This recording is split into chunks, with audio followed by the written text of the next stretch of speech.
Dr. Leaf, welcome to the podcast. And I'd love to get right into it because I know that you've stated that it takes about 9 weeks for people to rewire toxic thoughts in their mind and create new healthy positive ones. So if somebody's listening to this and they want to do that, how do they get started and what does that process look like? Well, I'm really glad you asked that question because there's so much out there on how we must change and how to do it and all these great techniques and things.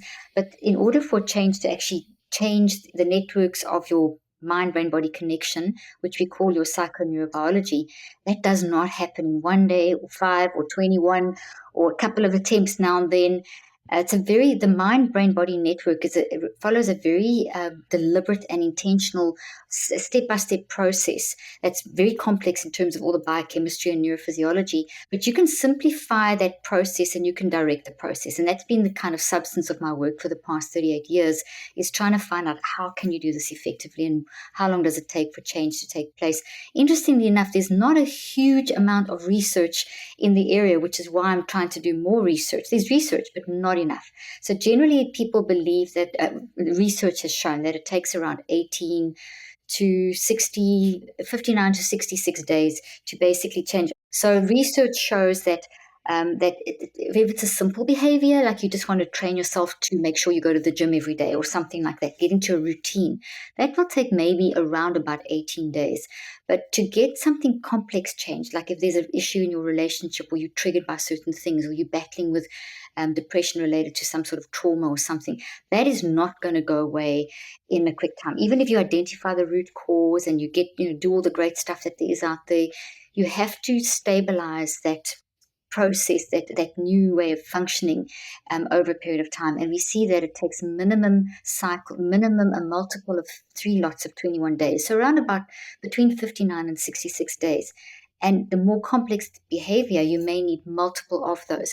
So what I've shown, and other people have also shown in their research, that it can sometimes take up to 54 days plus. I mean, this is quite specific numbers, but it's because of the very specific nature of our psychoneurobiological network to make changes that will actually impact how we function. And so in order to do that, you need a planned and guided process that you do systematically every day for in the region of 5 to 45 minutes. 5 minutes a day if it's something that's kind of an irritating habit that you want to change, or something that's potentially becoming a problem that's disrupting something in your life, work or relationship, or just your sense of peace. That's going to be maybe in the region of somewhere around 5 to 15. If you're dealing with something that's pretty extensive trauma, maybe some sort of abuse, bullying, whatever, the things that happen to us in life, racism, socioeconomic, those are big words for each of us have got individual stories and all of us have got levels of trauma, then it's going to most likely take you multiple cycles. So, for example, I've had some of my clients that have had such severe sexual abuse that it's taken multiple cycles over 2 years, which is around about sort of 10 to 12 cycles, which is in the region of like more than 400, 500 days. And so and the reason I'm so hot on talking about the time frame is that humans, we're pretty good at saying, I feel this. We're pretty good at talking about how we feel. It's very encouraged now. We're pretty good at meditating and breathing. I mean, this has like been, it's really popular. And that's all great because that's all going to prepare your brain. But you have to go beyond just brain preparation for real change to happen. And what we're also seeing is that if you just do mindful awareness and meditation, you are changing your neurophysiology, but it can also make you worse if you stop there. It's a little bit like if you fly a plane, the plane takes off, but if the pilot doesn't know how to fly the plane will crash. So very often what can happen is that people get into the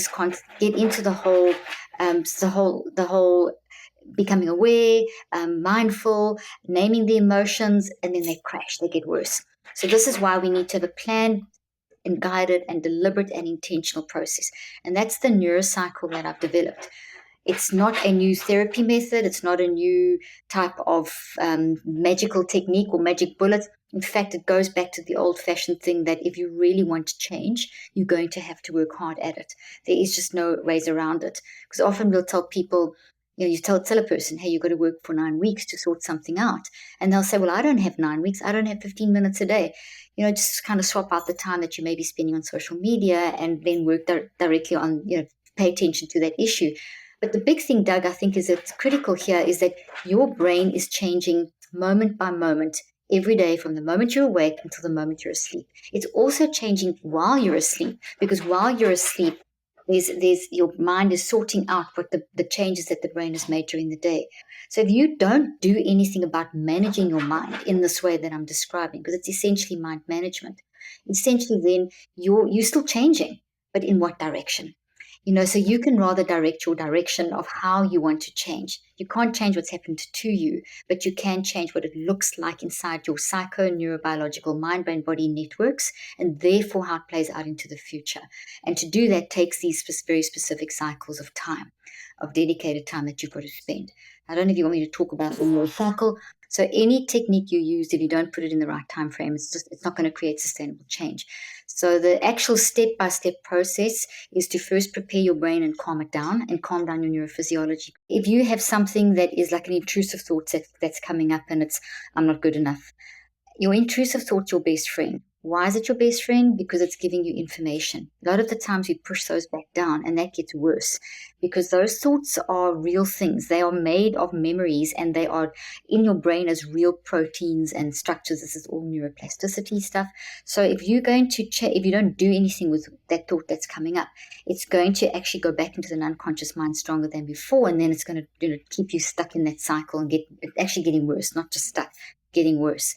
So the first thing is to pay attention to it. So it'll make you feel a bit worked up. So just do a little bit of breathing, for example, do some brain preparation or any kind of little exercise. And I give lots of examples. Breathing in for 3 counts and out for 7 is a great way of calming down the neurophysiology.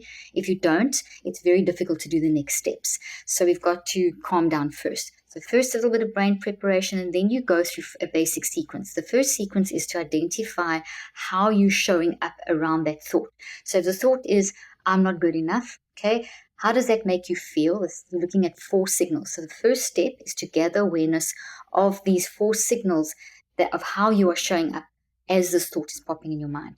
So the first category of signals is emotions. The second is how you feel those emotions in your body. The third is your behaviors, and the fourth is perspective. So let's map it out. Let's give an example. So as I think of I'm not good enough, immediately I'm feeling anxious, I'm feeling stressed, I'm feeling maybe very frustrated, sort of looking at yourself in a negative way, make you feel horrible, sad, whatever. Then how does that feel in my body? As I focus on that thought, as I feel those emotions, scan your body. And that's where maybe your heart's fluttering or your shoulders are tense. And that's important because every experience that is attached to this particular thought, the thought's not just random. It's part of a network. And that network is an encapsulation of a bunch of memories of an experience that's made you feel this way. And it could be a bunch of different things that have grouped together. So you've got this intrusive thought, it's popped up, we're now gathering awareness. And the first thing is of our emotions, which I've mentioned. The second thing is, where does it feel like this in your body? Important to focus on that. This very deliberate and intentional analyzing is making the thought weaker. And when it's weaker, then you can control it. So your autonomy, your empowerment, those things are changing. That's on a psychological level. On a brain level, you physically are weakening the protein networks of the protein branches of the networks. So that's what's pretty much fantastic, because otherwise neuroplasticity goes in the wrong direction. So essentially then you're going to look at then where you feel it in your body, because every experience is embodied. And so it could be, heart fluttering or gut ache or whatever. And then you're going to look at how is that affecting your behaviors. In other words, what are you saying and what are you doing when that thought comes up? And it could be that you get maybe very moody, or you're withdrawing, or you don't speak up in a meeting because you don't have confidence in what you're saying, or it's starting to really work on your self-confidence and you feel yourself withdrawing, whatever. You just start identifying the behavior. Then the fourth thing, perspective. I'm never going to be able to do this, or whatever. So it's a viewpoint, life sucks, or I suck. So it's important that we deliberately and intentionally stand back and observe our own thinking. As we do that, we activate the frontal lobe, and it becomes very active. We draw oxygen into the front, we draw increased blood flow, we have more brain waves flowing in a very high frequency, and that's good because it means that neuroplastic change is happening. So all those are not uncommon things. It's the way you do it. And it's the how you do it. So you don't spend, it's going to take me longer to explain this than it's going to take you to do it. So, once you get the hang of this, you can do this pretty quickly if you're in the midst of a meeting and you start feeling bad about yourself, that kind of thing. So you've done the little bit of breathing, you've done the 4 steps. Now you go into the next step, very deliberate, and say, okay, why? It's the focused reflection. I'm going to reflect on why I have those emotions. Do I have any other emotions? How often am I experiencing those emotions? What kind of level are they on? Are they very intense? Are they less intense? Then how do I always feel that in my body in this specific instance? Maybe that's the gut ache that I constantly feel. Maybe there's something. So you start exploring and digging. You start asking why with all of these things and building a little story. You still don't know the why yet, but you're getting closer. You're starting to see, oh, okay, hang on. I'm seeing a pattern. This happens. Who, what, when, where, why, how it's happening in certain situations. You can see a pattern. Then you take that information and grab a piece of paper. I recommend that you keep a journal, neurocycle journal, whatever. Have something that, even if you do it on your phone, when you get to you've done step 1 and step 2, write it down. But it's not journaling. It is put whatever words come into your mind from what you've just done. You can even draw a little circle and have 4 little lines coming out and say emotions, behaviors, perspectives, and bodily sensations, and you can write out of those. The idea is to do a brain-mind dump. You want to just put down, even if it seems like a word is just so random and unrelated, or a little phrase, or even a drawing, whatever pops in your head, write it down, because what's happening there is that you've opened up the networks of your mind-brain-body connection, which means you're going to tap into the unconscious mind, where that thought made of memories that stimulated this thought of I'm not good enough is stored. And you want to get access to that. You want to dig down to the roots. Think of a tree. It has roots, which is the source, which is the origin. So you're trying to get down to that level. So the writing brings order out of chaos, helps you start digging deeper, increases insight, and creates the ability to drive the neuroplasticity in the right direction. Then it looks chaotic. So you then look at what you've written, which is step 4, called the recheck. And as you're looking at what you've written, you try and make sense. What's the antidote? This has happened. What can I do? How can I see this through another lens? In other words, you reconceptualize and make sense of it. Then you end the cycle, because your brain, mind, body network works in cycles of tension, release. And if you just stop at any of these points, you're leaving an open-ended cycle, and that can create a lot of other problems in terms of mixing up thoughts and making you actually feel worse. So it's important to close the cycle and to work in small chunks of time. We work best when we work in small chunks of time over and work on that daily over time to make a change. So an active reach is something simple like, okay, this thing about I'm not good enough isn't really true. It's coming from somewhere. It's not who I am. It's because of something. So it could be a statement like that. It could be a positive affirmation that you like. It could be something like, I am good enough. I don't believe it yet, but that's where I'm going. That kind of thing. It could be you visualize a beautiful rainbow, or a combination. So it's something that anchors you, that you can then hang on to as you go into your day, or the rest of your day, whatever time of the day it is, which then keeps you anchored. And you say, okay, I'm not going to let myself get stuck there. I'm working on this. I'm going to save my active reach to keep me, and then tomorrow I'll work on it again. And that's the idea, to build that over time into those cycles of 63 days that I was explaining at the beginning. If you just stop and do this once, it's a Band-Aid. It's not going to work in the long term. So the process then is to identify these thoughts, like you mentioned, and go through the neurocycle, go through this checklist that you just summarized. And then I know you talked about what people can do in the moment, like if they're in a meeting, or if they're feeling a certain way throughout the course of the day. But if somebody's trying to completely transform how they see themselves or these thoughts, how long should they do this process for in order for them to see a drastic change? There's two parts to the question. The first thing is, let's say that you're in that meeting and there's constantly maybe a couple of colleagues or a colleague that tends to activate this response where you just want to, you can stay calmly, have your pen in your hand, and run through this in your mind. They won't even know that you're doing it. So you can do it in once you know the system, you can run through it in 10 minutes. So you can say, okay, I'm going to react again. I can feel myself building up. My body's tensing. I'm this is happening too often. Why is this happening? Well, there's something going on here. There's something in this person that activates and triggers me. I need to find out what it is.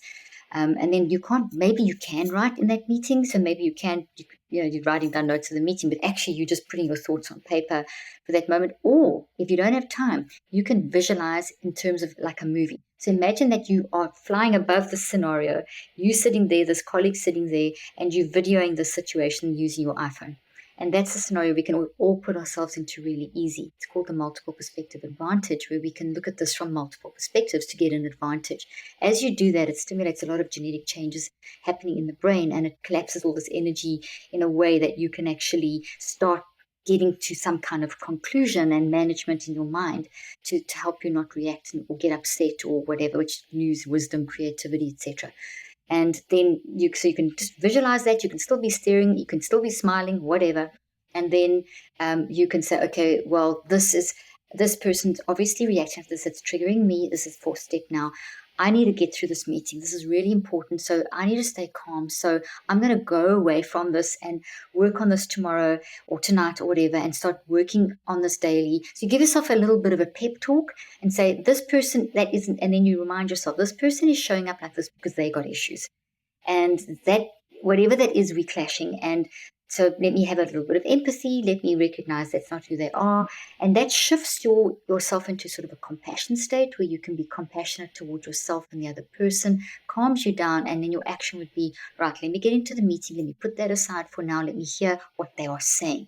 And then you could do something like repeat back. If I'm hearing you correctly, this is what you mean, or this is what you're trying to say. Have I understood? Something like that, where you show you've tuned into the person that's irritating you, or upsetting you, or whatever, that you've actually heard them. As soon as a person feels heard with a gentle tone, it calms them down too, and it may enable the rest of the meeting to go more effectively. But if this is a pattern, then I would definitely take the time to work on this over 5 to 15 minutes a day, over 63 days at least, in order for you to get some sort of source identification of what's going on and how you can rewire so that doesn't activate you when you're in that situation. Do you think it's more important to focus on the thoughts themselves, like staying on the I'm not good enough theme? Is it more important to focus on that thought and to try to understand like why you feel that way and then try to create new thought patterns around that? Or is it more important to focus on like the science and basis of where that thought comes from, and maybe it might be some sort of trauma or some sort of relationship thing in the past, and address that first before trying to reframe these thoughts? Absolutely the latter. What the research shows, and mine and others, and also clinical application I've practiced for years, is that you're not going to have a long-term change if you just try and reframe alone. So if you just say, okay, this is the bad thought, I shouldn't think this is what's making me feel bad, so that's the bad thought, and you don't ever deconstruct it. You just leave it there, and then you say, but this is what I should be thinking. Now it sounds like the right logic, and I say that get there eventually, but if you haven't weakened the network by going through the other steps, you're pretty much skipping step 1, 2, and 3. You're not going to be that effective in the reframing.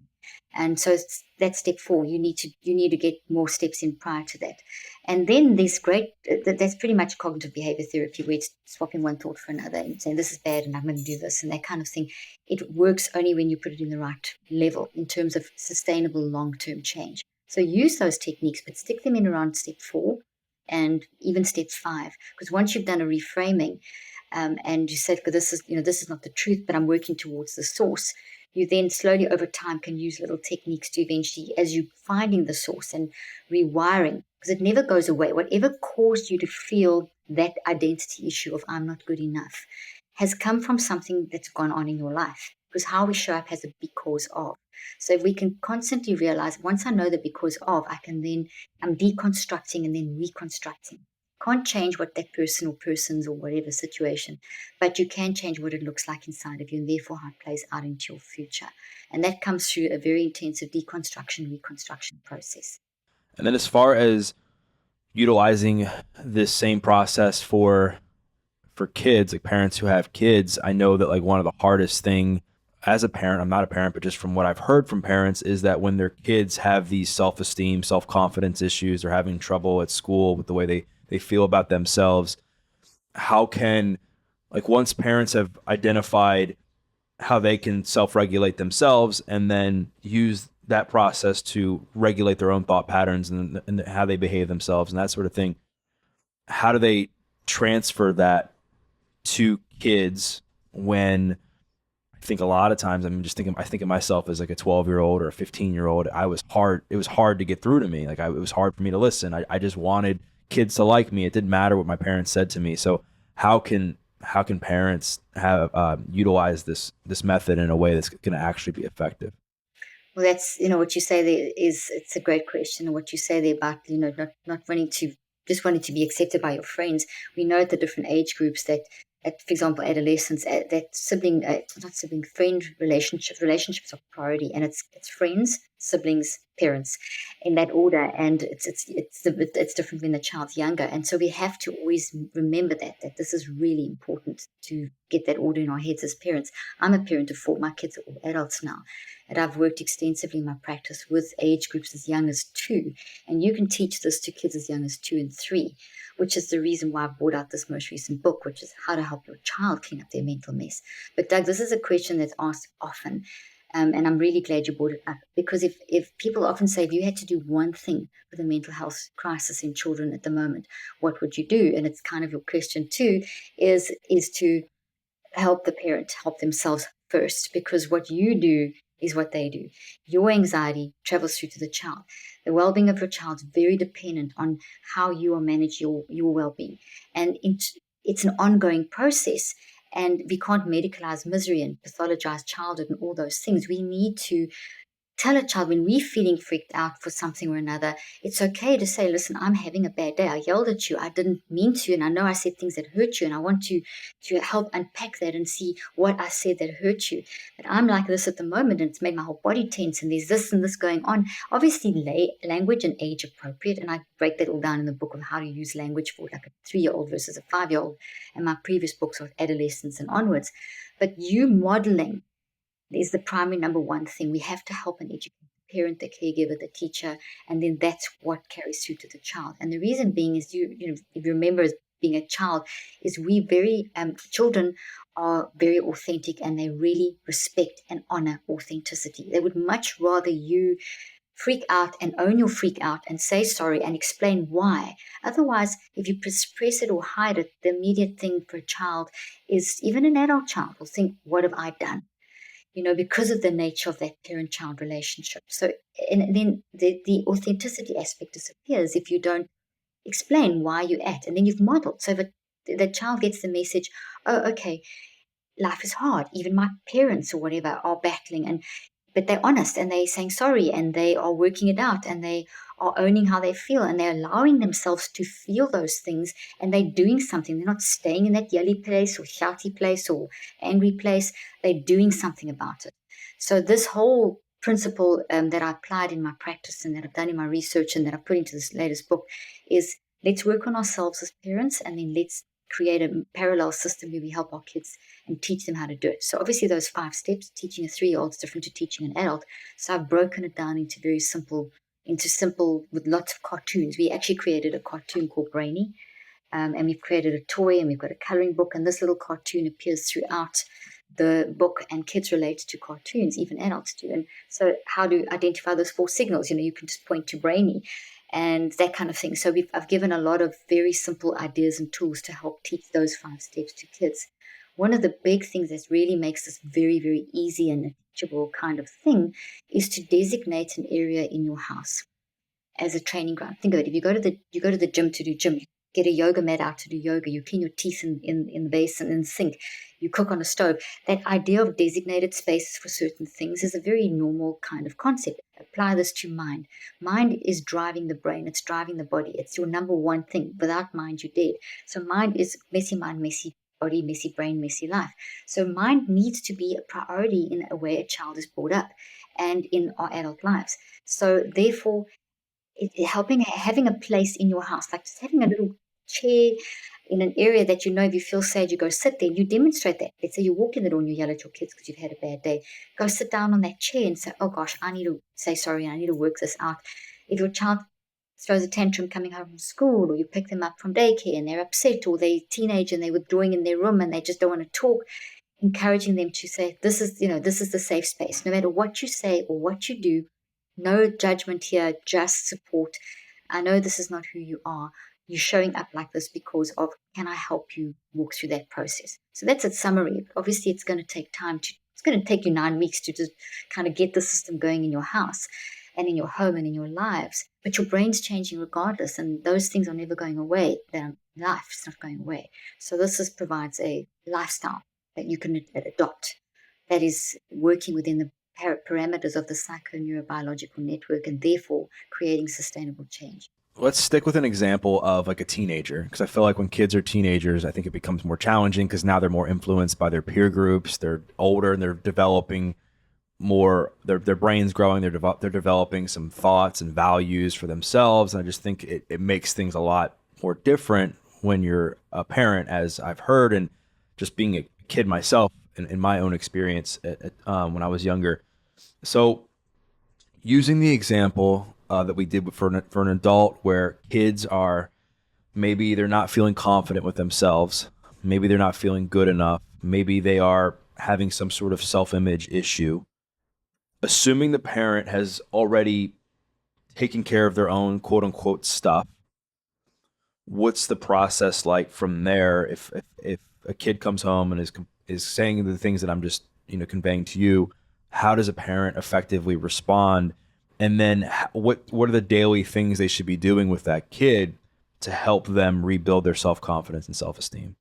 So if the first thing is to be in a state, as you've already mentioned, and as I've already mentioned, working on yourself. So that's an ongoing process. So if you've been demonstrating that, you can actually say to the teenager, to the adolescent, I've been using this neurocycle. It's really helping me, and hopefully the child notice changes, because that's a big key thing. They see that you're calmer, or you don't it's reactive, or you're saying sorry more. They see changes in you as the parent. So already there's buy-in. So that's really important, is to them to see you, and then to offer them support and say, hey, I see that you are, you're feeling you're different. There's definitely, it's not who you are. There's definitely a change in your sleeping patterns, or you're not eating as much. You seem to be worried about what you look like, and I'm really concerned, and I really care, and I don't understand, but I'm here for you. That kind of non-judgmental thing is really important, to approach it like that, and just say, look, can I help you? Maybe try this neurocycle and see if you if this helps you, if you are able to, I can walk you through this process and see if you like it. And so it's all very, engage. And if they don't want to work with you, I've got an app with an adolescent. They love technology. They can then do it themselves. But you can explain what I had a lot of success with adolescents and young kids, is when you talk about the brain and the mind, and you talk about empowering them to change their brain, that kind of language is very appealing. That plus the unconditional support. A lot of surveys have been done on what an adolescent or teenager wants, and one of the main things, and it also applies to younger child, applies to humans, but it's very interesting that it's very strongly worded with students, yes, teenagers, is that they want to be heard. And if you can convey that you are ready to listen, I want to hear you. I'm not going to judge you. I'm not going to tell you don't do that. I'm going to hear you. I've seen, I noticed, I'm here. And then let's say that, take it quite specifically, a person's, you notice the identity is the example. So let's say that it's a teenage daughter, a teenage girl, whatever, and she is scrolling a lot on social media, and you notice that she's not eating as much, losing a lot of weight, a lot of body image issues, which is very dominant at the moment. It's a big issue going on with TikTok and everything.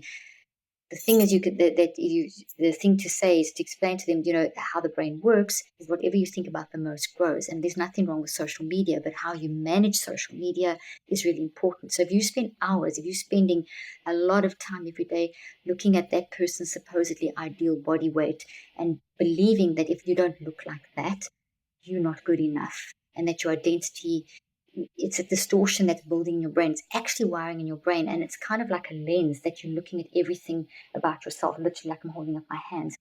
You're seeing that, and you can explain these kinds of things to a teenager. What I did in my practice, what I'd help in family therapy, and what I've put into my materials. That kind of conversation makes sense when you explain what's happening, the science. You appeal to logic, you compassion, understanding, hearing, logic. Then they start responding really well and say, okay, well, let's see if we can maybe shift that tree to get a bit more perspective, because is that really the truth? So let's unpack that. Do you have to look like that? And then you can start working through the neurocycle and guide them in a facilitative way. You can't fix your child. You can't understand their experience because it's their unique experience. Even as a parent, You may know your child, but you still can never totally understand what they're going through. So what may seem to you like, that's just crazy, they're just spending too much time on social media, they're just being difficult. That's not really their truth. That's your version of the truth, and that would push them away. But if you say, look, hey, I see this, and I see that you're different. Is it maybe because, you've got this wiring network that's maybe blocking you in seeing the truth? Can we maybe talk this through? Can we talk about the dangers of, and you can give an example in your own life, link it back. I once focused on this or that, or I got stuck with something. So it's that kind of back and forth within that framework that works really well. I feel like it's so hard to get through to teenagers, and I feel like that all what you said, I think sounds very great, and obviously I'm sure that it works. I'm just putting myself in those shoes, and like I struggled with a lot of that stuff as a kid, and that when my parents would when people would come to me and say things that were uplifting to me, I didn't I didn't believe it because my self-esteem was low and my environment like didn't reflect that. Meaning, like if somebody was like, "Yeah, you are liked, and I've been there and understand what you're going through, and it's hard and blah blah blah," I would still see like kids not liking me or me trying to fit in or not having any luck with girls when I was younger, and be like, "Well, even though somebody's saying these things to me, well, the reality is like there must be something wrong with me."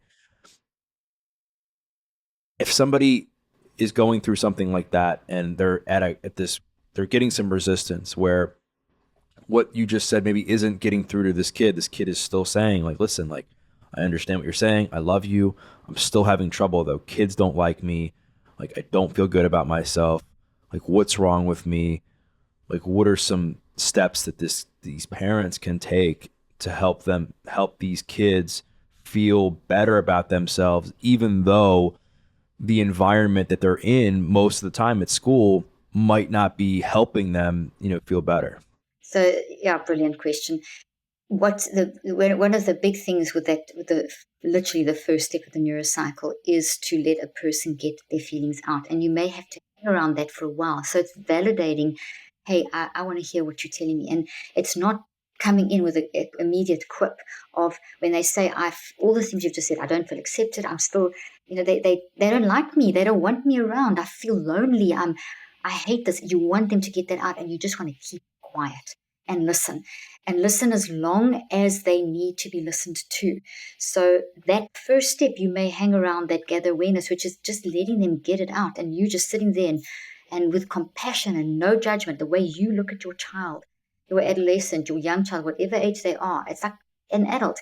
That genuine, I care, I'm tuning in, I'm not judging, I don't know it all. It's your experience, I don't understand it, but I'm here to hear you. If you need to cry for the next hour, if you need to just tell me all these terrible things that you feel like you want to do and how you're feeling, I'm listening. And that's very important because that builds the trust that then leads them to, now what do I do? They just need to get that out. And I think that what's really relevant to the question you've raised is that we have got to be, and I'm so glad you raised this question, we've got to be very careful when we get to step 4. Step 4 is where we start, hey, reframing, and all. We don't want to come in with that too quickly. We want them to be able to feel empowered, to be able to say what they need to say, and to feel safe enough to get all of this out, even if it sounds scary for you as a parent. I mean, they may even say, I feel suicidal, I don't want to live anymore. We need them to be able to say it, because when it's out and they tell their story, that's when we can start giving it changes. The minute person starts speaking about it in a safe space, there's a shift that happens where they can start to feel over time more empowered. And that may take a few days or weeks, or, that's where the therapy support is important as well. And, getting support for you as a parent so that you don't, and working on yourself. And it doesn't always have to be therapy, but having someone you can talk to, making sure that if you get very activated by your child's statements, that you can practice with use it. Obviously, I'm going to say the neurocycle because it's how you change your networks to say, to practice. If I hear these words come out my child's mouth, that I don't want to stop it or discipline it or change it or fix it, that I let them get it out and learn how to keep that almost stoic kind of, it's okay, let's get it out. I'm going to stay calm. I'm going to cry with you, that kind of thing.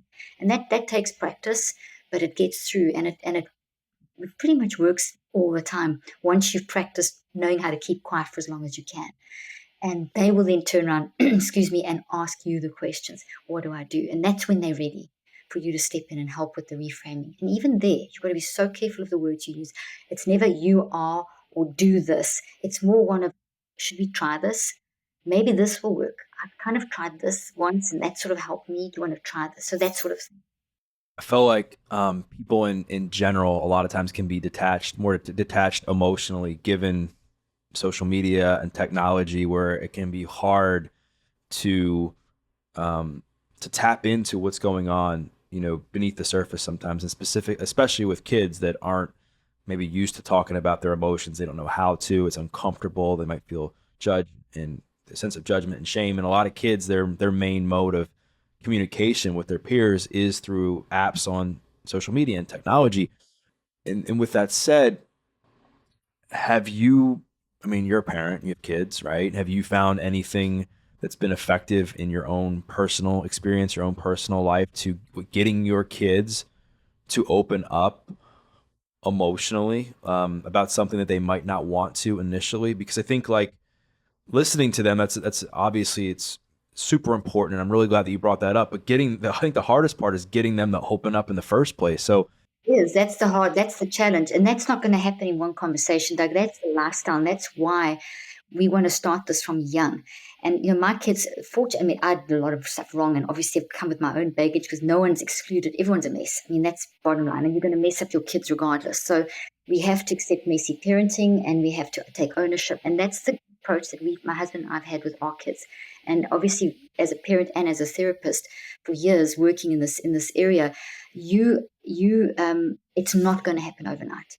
You have to build this in and not give up. So you might try 10 times, 20 times for 2-3 weeks, but eventually, by you consistently saying, I'm here for you, I'm not going to judge you for the times. Tell me the times that's a big key factor in getting them to open up, is saying, hey, I've hurt you. I know these things I've done that have hurt you. Can you share this with me so that we can fix those, that I can hear? And then as a parent, don't get defensive. When they tell you, Mom, when you said this at this time, and it may throw you completely because you may not have thought that was anything that you even did wrong, but that's the impact. By you hearing them in that way and you taking ownership and you trying to rebuild, that creates deep, meaningful collaboration.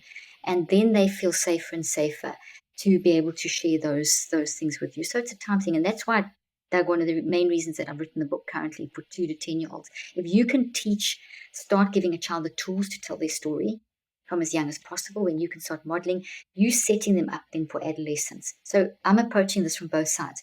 You've got a young child or you're not a parent yet, you can start building these routines into your life and now as a parent, pre-parent and young parent and so on. And then if you already have kids, never too late. You can, even if your kids are adults and the relationships are ruined, you can always try to rebuild your relationships. So it's coming at it from both sides of the coin and giving yourself the time. It might take you a full 9 weeks before your child listens to you. But if you're persisting in that compassion, kind, non-judgmental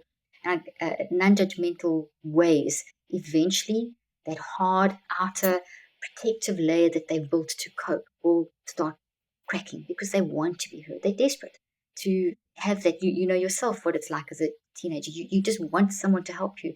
And very often, the people you want that support from is your dearest loved ones, So it gets there. It's persistence. It's pushing through, and it's hard. So we talked about the steps for an adult to rewire and break free from toxic thoughts. We've touched on now what parents can do with kids if if these kids are having toxic thoughts or having some sort of negative view of themselves, and like the initial steps, I guess, to help them get through this. Obviously, this can take years or months, right, for certain people, just depending upon the situation. Obviously, kids' brains and adult brains are very different, right? As far as development goes, as far as like, I'm guessing size and stuff. How does the time frame apply to kids as far as trying to get a kid to learn a new habit, learn a new behavior, learn a new thought pattern? I mean, is it the same as an adult? Is there variation to that? What are your thoughts on that? Very good. I did a whole chapter on that in the book, by the way, on how to do the time frame with your children so you still create sustainable habits.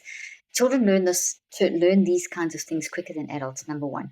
They respond to big words like brain and neurocycle very quickly. So that's on a very positive side. They're also not trying to unlearn as many bad habits as we have as adults. So it's actually easier to get a child into this framework almost more easily than it is to get an adult into it. So the brain is developing and the brain is changing, hence even more reason that we need to give our kids the tools to facilitate and drive that change. So in terms of the time frame, we still want to work within the same time frame. But when you've got a child who's tired and they've come home from school, you're not going to get them to, okay, I've got to sit down and do my 15 minutes or my 5 minutes. You need to go with the flow and be as flexible as possible. So you're going to keep it as a broad framework, knowing that if there's certain patterns that are very established, the more established the pattern, generally the bigger the problem. Because the more complex, like, and I'm talking about behavioral patterns that are complex, that they're showing up with maybe a lot of bedwetting or nightmares or persistent, learning problems at school and whatever, a combination of different, pretty long things that have been going on for a while that are fairly disruptive. It could be that's a fairly big issue that you're dealing with. So, to bear in mind that this 9-week thing is our guide, but a child may only manage to just sit with you for a few minutes and just do if the 3 of those 4 signals. So then that's okay. You just, make a note somewhere you're mentally that, okay, we'll pick this up when you're ready. You don't want to push and shove, and you're going to teach it also proactively. So do it in the good times as well. So do it in a good way. I mean, in a way that models you teach the system, so they watch you. So even if they don't touch it, then the other side is you can play with this with fun things. So, like, for example, if there is a great experience that you've had as a family or something, you could and you talk about that and it makes you feel happy and stuff. You can say, okay, let's quickly learn the neurocycle on focusing on building this good thing bigger. So the good stuff we want to grow bigger, and you can use the same 5 steps. And the bad stuff we want to detox and reconstruct. We want to deconstruct and reconstruct. So you can practice. It's easier to, if you've had a kids come home from a birthday party and they've had a great fun holiday. So you can talk around and say, how did that holiday make you feel? And whatever, and you can go through the steps with something that's fun and quick and easy, so they get into that rhythm. So when the need is there for doing it in the harder stuff, they know the rhythm and they can then work with you on how they feel. Go with the flow, never force anything. Make it very happy and accessible. And that's why I often say to people with younger children, designate an area in your home, like maybe paint a wall with chalk paint, and have a toy box there with art supplies and paper and chalk. And if you get the book of the brainy toy, and get other toys, and because young kids will very often tell you, if you give them a toy, they'll actually, how they feel, they'll enact on the toy, which gives you a point of contact.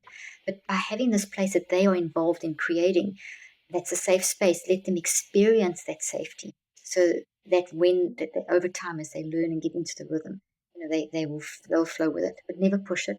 Some days you're going to have 1 minute of focus and you lost. Other days they're going to get so into it that you're going to spend, maybe sometimes 45 minutes. So go with the flow. I think an equal fear that parallels a kid who has I think an equal fear of a parent that parallels a kid having a negative self-image, or like a negative view on themselves, or negative thoughts, is a kid that continues to struggle and struggle and struggle and is stressed out, or maybe ends up falling into some sort of negative situation that they've gotten themselves into to deal with life's hardships, to deal with life's challenges. And I think parents, they want to figure out, like, how can I do the best that I can to make my kids as mentally resilient as possible, so that when they go through life, that they're able to kind of dance through it in a way that they know that the hardship's there, but they make the right choices to not, destroy their life, right? What are some, again, using the same example as a teenager, just because I know that based on people who have come to me, I know that's the main issue they have with their kids a lot of times in the teenage years, or when they're young adults. So using that same example, what are some, daily things that parents could do with their kids? What are some maybe activities they can do as they're raising their kids, or whatever the examples you have are, that can help them ensure that their kids are going to be as mentally resilient as possible? Resilience is something that's naturally in the human network. So the mind, brain, body network, it's there. What we need to do is unmask and then grow it. So that is all linked to mind management. So mind is driving how you function. So we've got to then help a child to learn to understand their mind. And the way you understand your mind is by understanding how to analyze how I am in the moment. So you can do it with a happy situation first, which just makes it easier. Like if you just had that birthday party or whatever example holiday, is to actually tell a child, okay, let's talk about how we are showing up, and not just feelings, because feelings is only one of four things. People get stuck on feelings and don't go beyond that. We can't just get stuck on feelings. So it's training a child to go into what I call the multiple perspective advantage. I mentioned that earlier, where you're training a child to self-regulate, which is the key active ingredient of mind management. And self-regulate, initially it's very co-regulated as they're younger, and then in periods of your life you're going to co-regulate, depending if it's like they get knocked and something big happens, there's a bit of co-regulation with the goal to going towards self-regulation.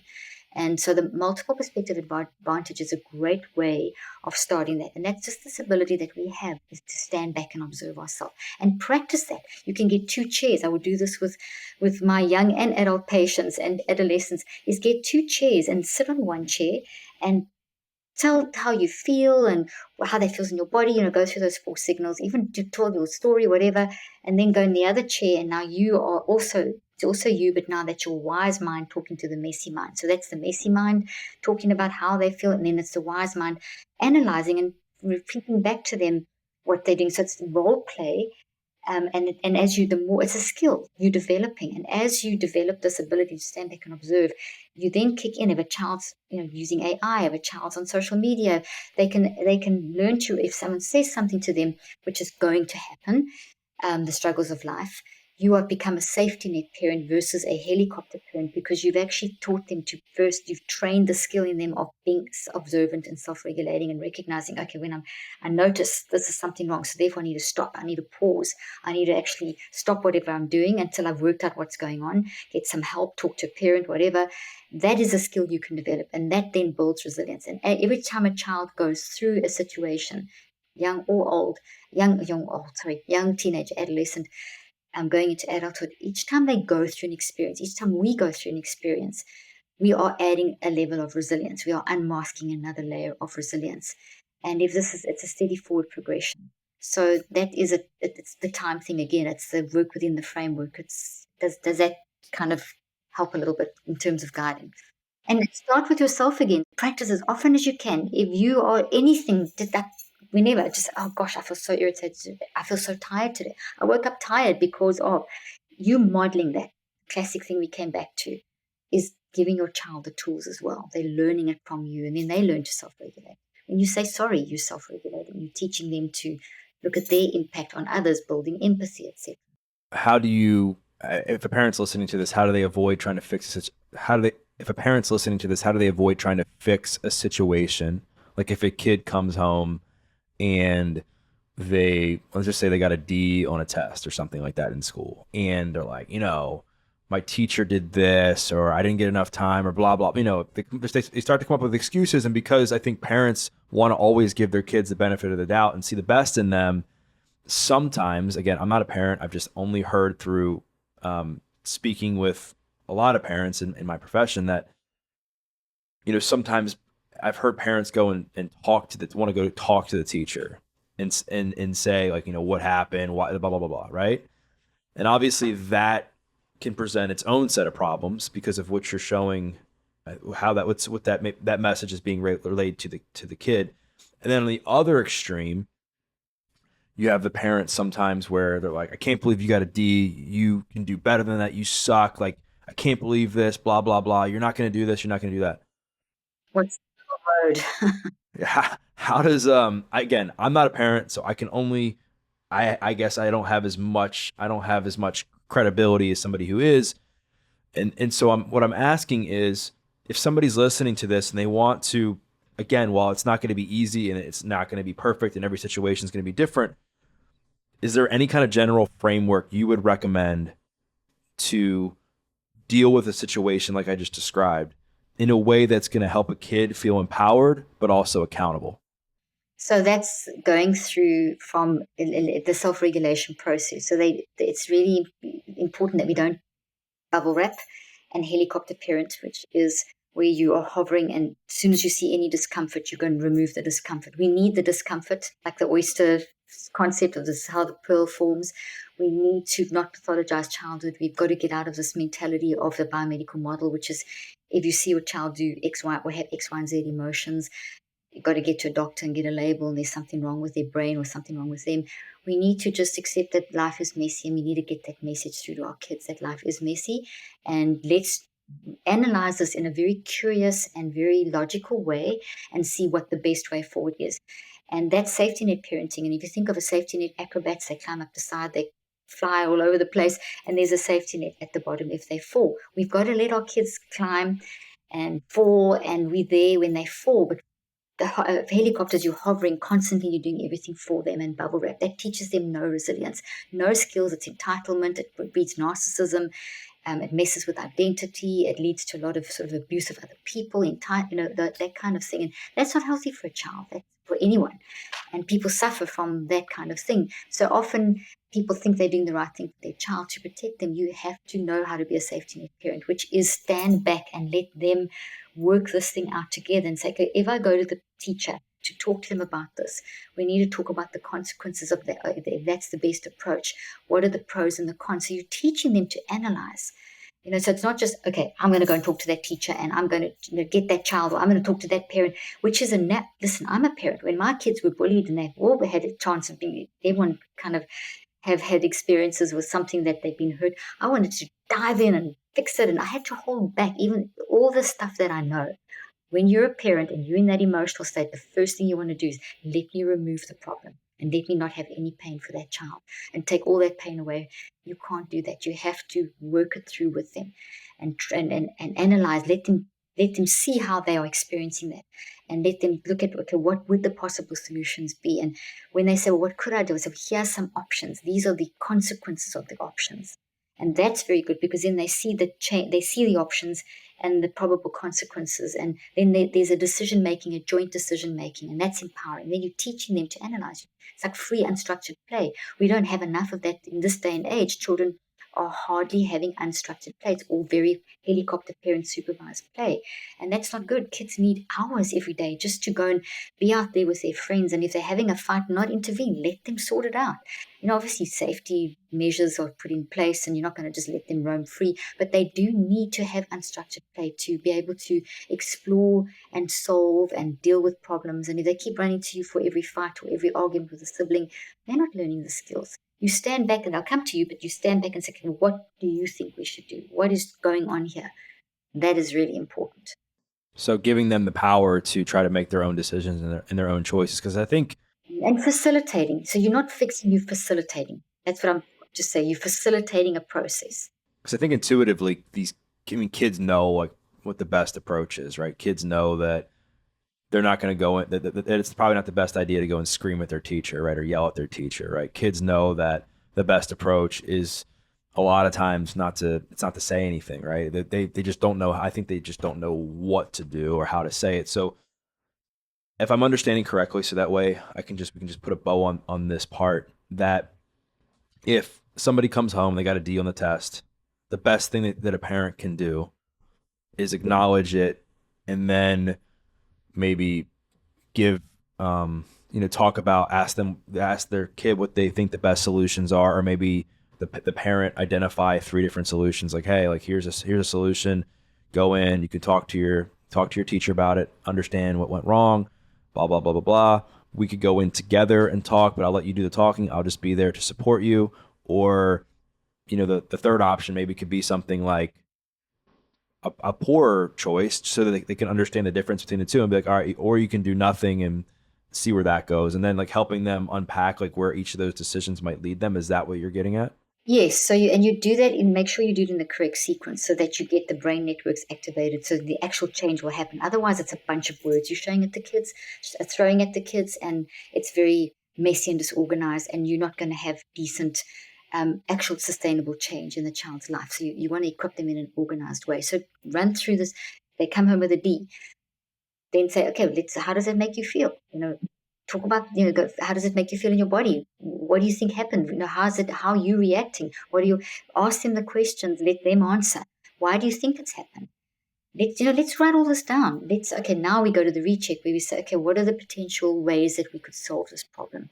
Is this and draw on them and then prompt with like suggestions, but let them try and, give a suggestion, but let them speak. If they don't, give them other options until they choose. So the things that you were saying, that's great around the recheck phase. And it's okay, what's our action? Let's do something. What are we going to actually do? Is it a situation of get you an extra tutor?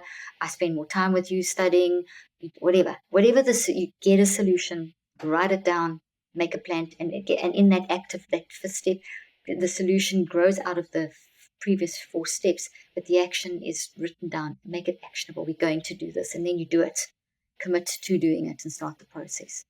And I would imagine that it's not just important to do what we just talked about, but it's to repeat that. And then just like even in a different situation where maybe they get into some sort of altercation at school, or they get into a fight with a sibling or whatever, it's to, again, like have the parent self-regulate, help their kids, and again, this is all kind of comes together because now, assuming you've also helped your kids self-regulate with, some of the stuff that we've talked about, and then getting them to a place where they can identify some of these solutions and then understand the pros and cons of each of them, and then like applying that to, again, these different situations that might come up throughout their childhood.